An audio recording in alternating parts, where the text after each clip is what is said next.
الحمد لله رب العالمين، يا من يرى ما في الضمير ويسمع، أنت المعد لكل ما يتوقع، يا من يرجى في الشدائد كلها، يا من إليه المرتجى والمفزع، يا من خزائن رزقه في قول كن أمن فإن الخير عندك أجمع، ما لي سوى قرعي لبابك حيلة، فلئن رددت فأي باب أدفع، حاشا لجودك أن تقنت عاصيا، والعفو أجزل والمواهب أوسع، وأشهد أن لا إله إلا الله وحده لا شريك له، يرزق ولا يرزق، يميت ولا يموت، يجير ولا يجار عليه، قل من بيده ملكوت كل شيء وهو يجير ولا يجار عليه، تالله يا ربنا أنت بيدك ملكوت كل شيء وأنت تجير ولا يجار عليك،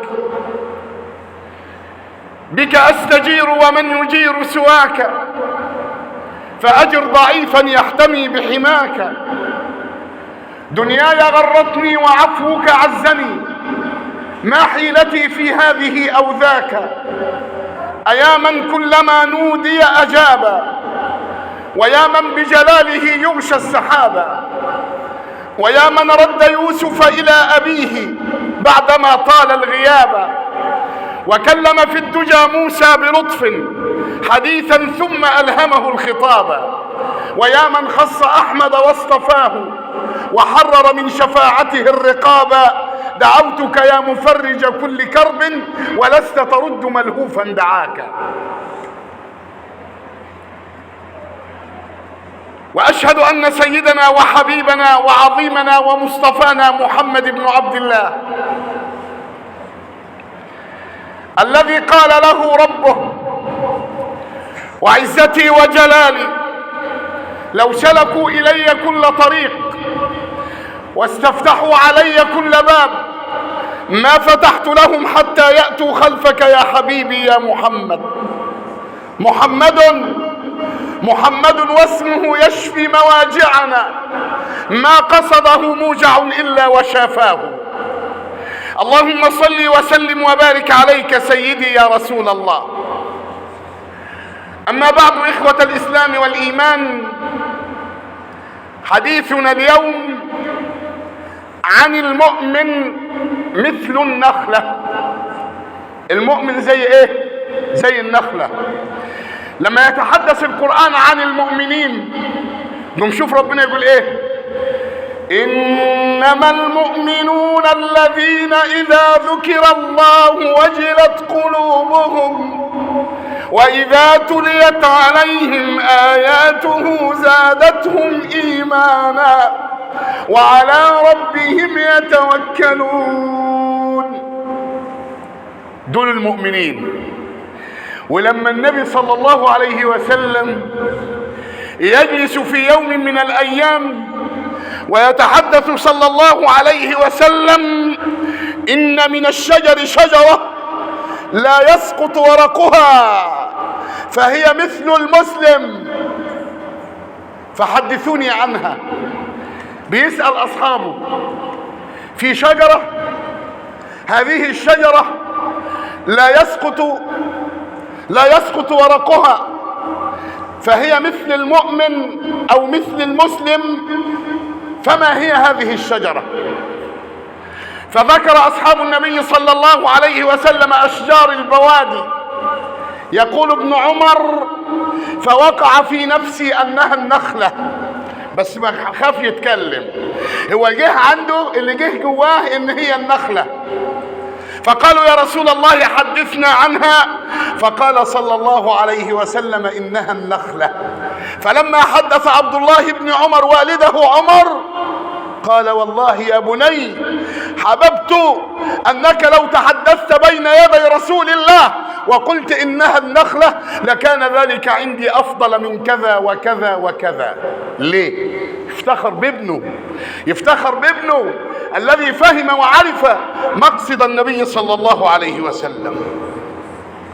النخلة مثل المسلم، أصلها ثابت وفرعها في السماء.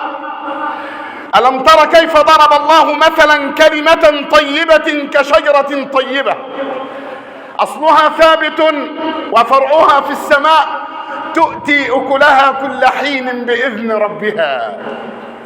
إنها النخلة. شبه النبي صلى الله عليه وسلم المسلم بها.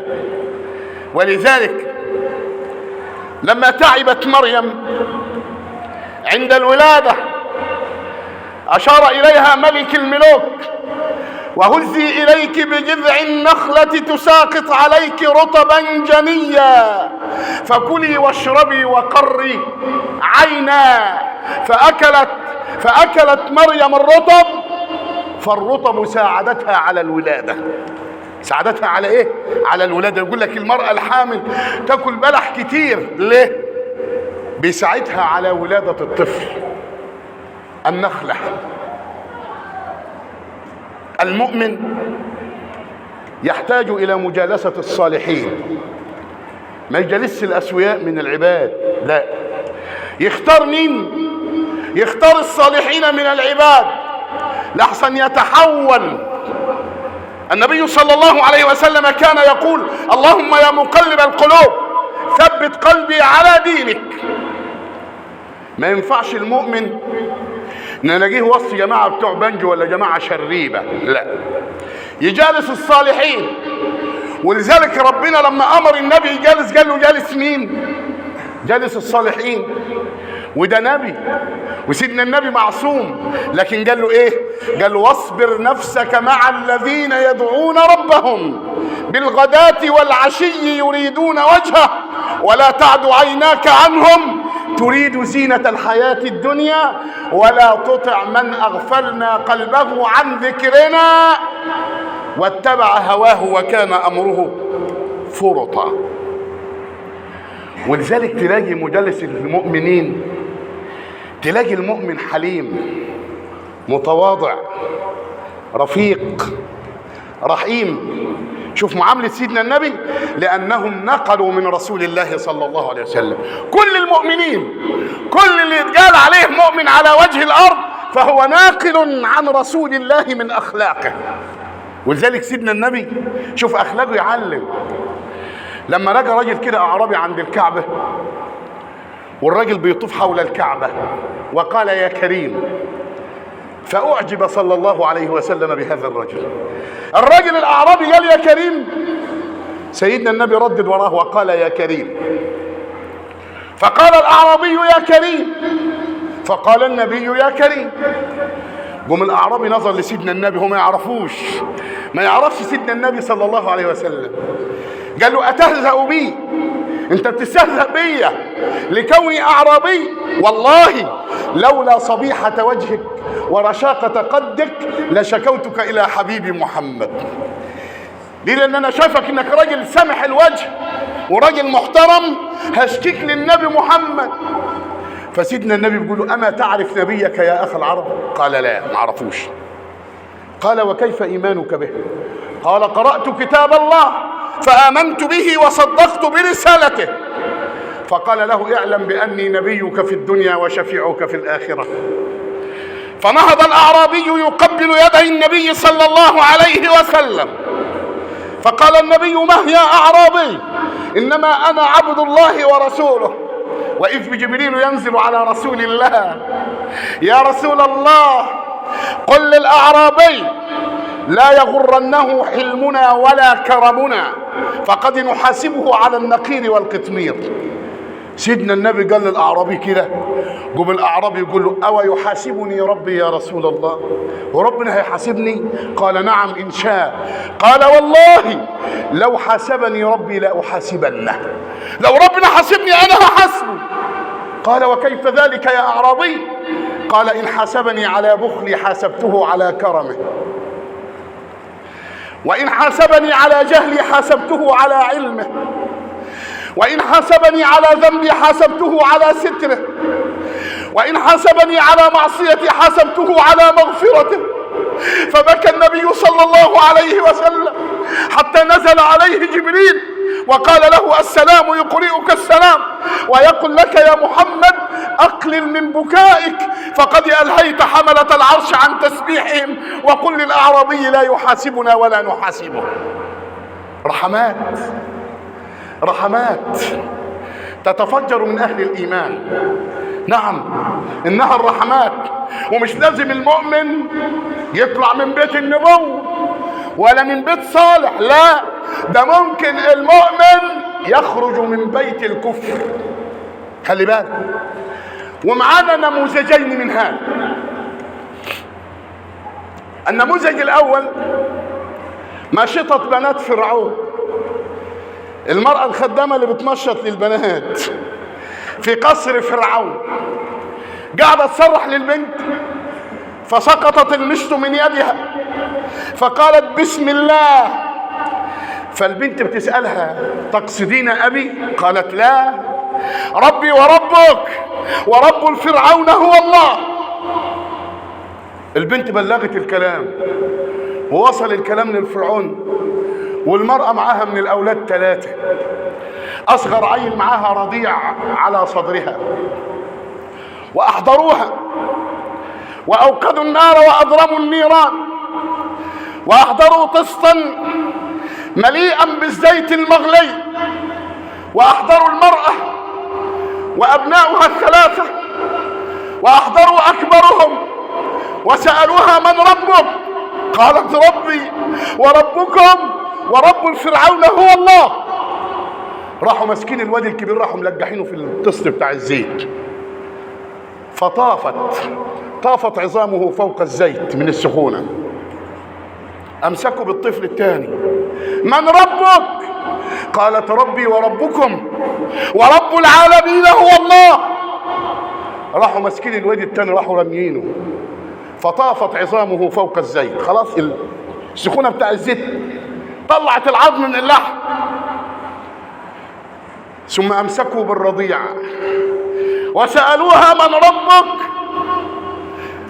فارتجفت المرأة، رضيع صغير، فنطق الرضيع بقدرة الذي يقول للشيء كن فيكون، وقال لها اثبتي يا أماه ولا تخافي يا أماه فإنك على الحق المبين. من ربك؟ قالت ربي وربكم ورب العالمين هو الله. فألقوا بالصغير ثم أمسكوا بها، من ربك؟ قالت ربي وربكم ورب العالمين هو الله. فألقوها خلف أبنائها وجمعوا عظامهم ودفنت عظامهم. ولذلك النبي صلى الله عليه وسلم ليلة الإسراء والمعراج في هذا المكان يشم ريحة طيبة أطيب من الطيب وأطيب من الريح. ما هذه الريحة الطيبة يا جبريل؟ قال إنها ريحة ماشطة بنات فرعون وأولادها 3. إيمان يخرج من بيت الكفر، يخرج إيمان يخرج من بيت الكافر، يخرج. النموذج الثاني في بيت الفرعون امرأة فرعون لما علموا أنها آمنت بالله،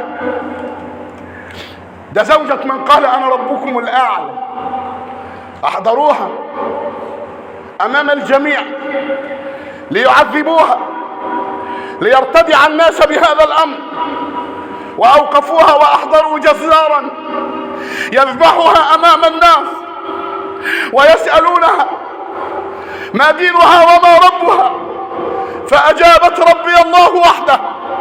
أجابت المؤمنة الصابرة، فمشى إليها الجزار ليذبحها، فقال الله لجبريل أدركها يا جبريل وسلها يا جبريل ماذا تطلب. فسألها جبريل وهي تذبح ماذا تطلبين؟ ماذا تطلبين يا آسيا؟ قالت أطلب بيتا. فقال جبريل يا رب بلاؤها عظيم وصبرها جميل وطلبها حقير، إنها تطلب بيتا. فقال يا جبريل سلها في أي مكان هذا البيت؟ قالت بيت بجوار الملك.